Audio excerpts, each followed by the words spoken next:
legislation relating to gambling in the terms in which it appears on the notice paper.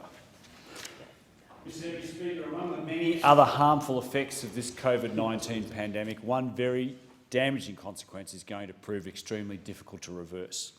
Australians already are the world's biggest gamblers, and today they are spending and betting and losing more than ever before.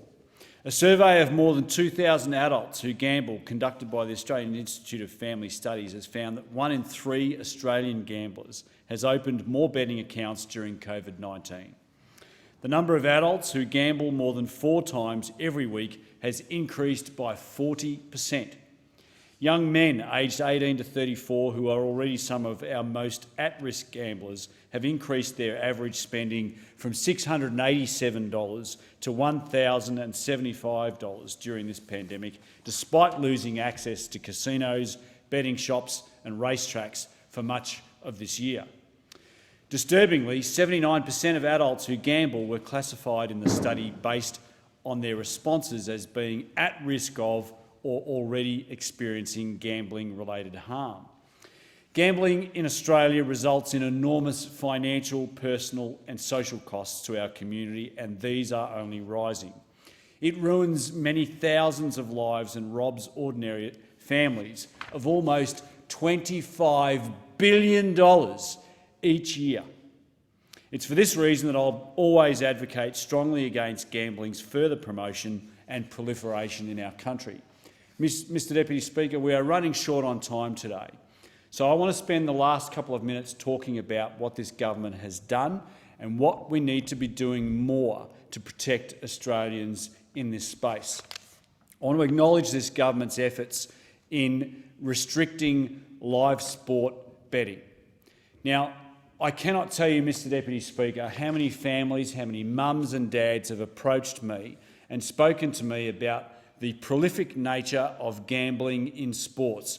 We all know, we've all been watching different types of sport, and we get bombarded, or have been bombarded in the past, with live sport betting.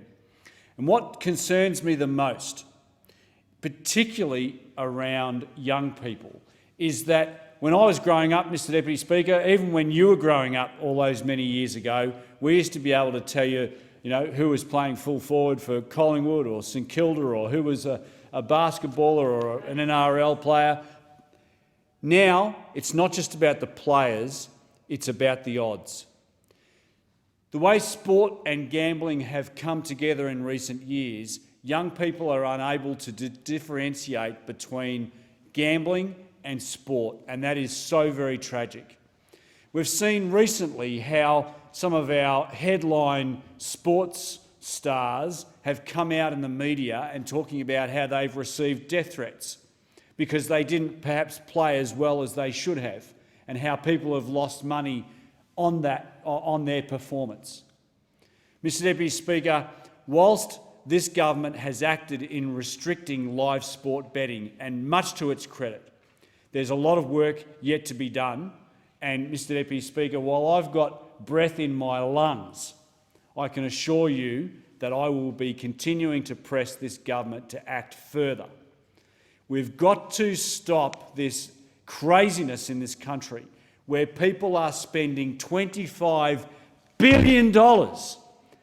That's the equivalent of 6 or 7 brand new public hospitals that could be invested by a government. But this is $25 billion which is being lost by families, that some of whom are unable to put food on the table or pay the rent.